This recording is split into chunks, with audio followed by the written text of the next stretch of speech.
Yeah, yeah. Only non-link up. Hocus pocus, yeah. Come. C to C. Hey, what's up? MKBHD here. So, hear me out.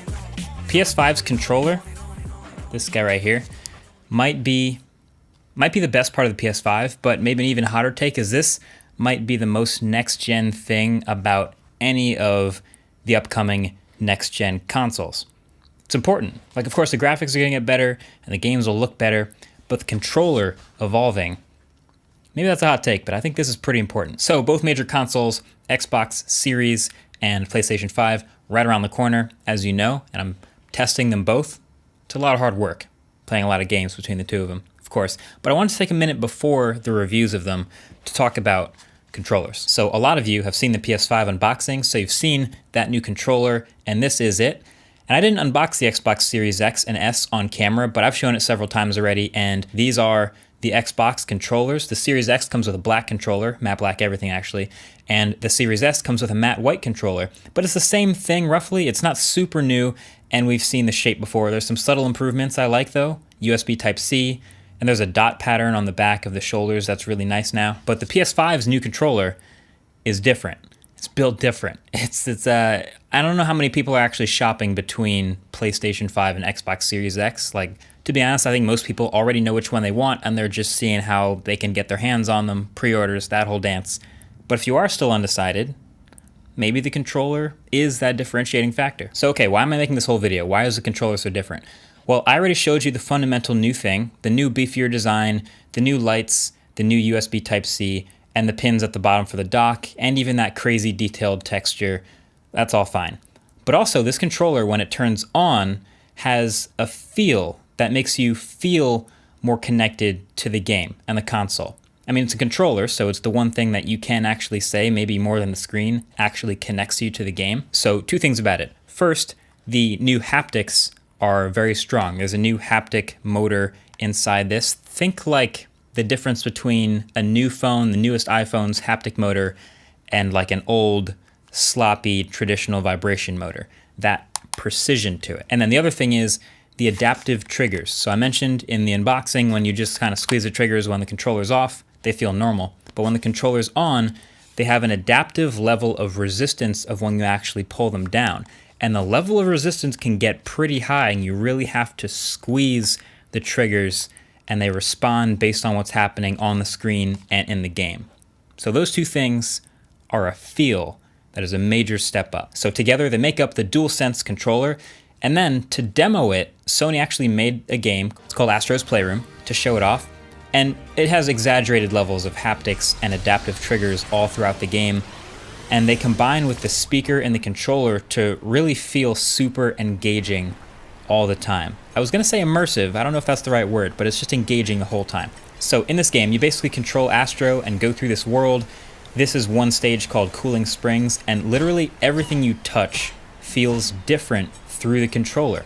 The character walking around on glass, you feel the footsteps, it feels and sounds one way, but even without the sound, it just feels noticeably different than walking on metal, or walking through water, or on sand. And that feel is all translated by the haptic motor that moves the controller with every footstep really precisely. It's pretty great. With hitting things, the impact is different for different materials, so of course there's going to be a lot of different things to hit all over this game constantly to feel all of that happen.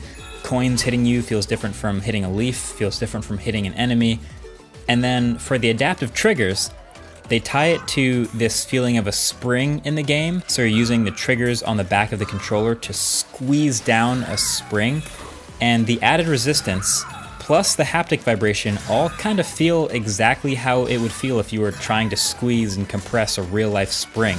It is a very convincing combination of haptics. And they use this feeling for other things too, like the stretching of rope when you pull on ropes in the game, which again happens a lot. But yeah, it's clearly it's a tailor-made experience around all the strengths of the new controller. So of course there's entire levels and places that are just around the feel of your environment and the haptics through the controller in your hands, but it is a really good demo. And so when I demo this, I'm using this new controller, I'm reminded of how whenever I use a new phone with a really good haptic motor, I appreciate it way more and it feels newer and more next gen than phones from a couple years ago or even this year with bad vibration motors. They feel worse, and you never really unnotice that. It also reminds me of the MacBook Pro's trackpad, the new trackpad, where the Force Touch, you would swear the glass is moving, but it's not. It just has a really good high quality haptic motor right behind it that feels like a very convincing real click. And that's in a much smaller space than this controller, where they can fit much bigger haptic motors. So there's a lot going on in here. So Sony published a teardown of the PlayStation 5, and it was pretty cool, and a lot of people watched it. It was very detailed. But what I want to see now is what the inside of the controller looks like. And some people are already doing that. I think Austin did a video on the internet of looking at how big these haptic motors are. So of course I can't tear this one apart because it's a review unit, but I feel like we're gonna see a lot more of that very soon. It's just when you have more space, you can do more with haptics, and that to me feels much more next gen and noticeable. And I also want to point you to this Dave2D video. He made a really good video just with a really good animation / illustration of what the triggers and the motor behind them may look like, how they add resistance to the squeezing the triggers. Dave, I hope you don't mind me using this, but it's really good. And I think here you can visualize now better how they use the motors to make the triggers harder to squeeze. But definitely check out, just watch Dave's entire video. I'll link it below. We share a lot of the same thoughts on this controller, but watch the rest of his entire video as well. So better haptics, better feel in the thing you're actually holding that connects you more physically to the game than the actual graphics. When you think about it, it's kind of a no-brainer. But I think now the question, now that we have this pretty good controller, is what other games are gonna actually take advantage of it? So Sony built Astro's World, cool demo, but what other games are actually gonna use these impressive, physical achievements inside the controller? The first thing that comes to mind for me is shooting games, right? Having the squeezing the trigger and having the resistance of actually squeezing the trigger might feel different for different guns. That I could definitely see happening. But then, the gears start to turn a little bit. What about driving games? There's a lot of those, and something to notice anytime you play a good driving game with a good wheel, the wheel has really high quality haptics and vibration motor, so when you drive over different surfaces, it feels different in the wheel. The vibration of the car, you feel it in the wheel. That can be done better with better quality haptics through this controller. So I can see that happening. But then there's all kinds of adventure games like the Spider-Man game. There's sports games, of course. I play a lot of 2K, so I imagine feeling the basketball dribbling through the controller. And there's actually moments where you're shooting a free throw and you feel the heartbeat of your player through the controller. That stuff will be amplified and feel more convincing on this new controller. So there's a lot of possibilities, and I'm hoping that PS5 game developers are as amped about this as I am. That would be really exciting. So that's it for now. Short video just to get the gears turning and think about this a little bit, but let me know what you think. Is this haptic engine in this controller, whatever they want to call it, enough to convince you of PS5 over Xbox? Or how are you feeling about this? Because I think this is exciting. I wanted to lift it and sort of separate it as a thought from the full reviews, but those are coming soon. And of course, much more is in the pipeline as well. Thanks for watching. Catch you guys later. Peace.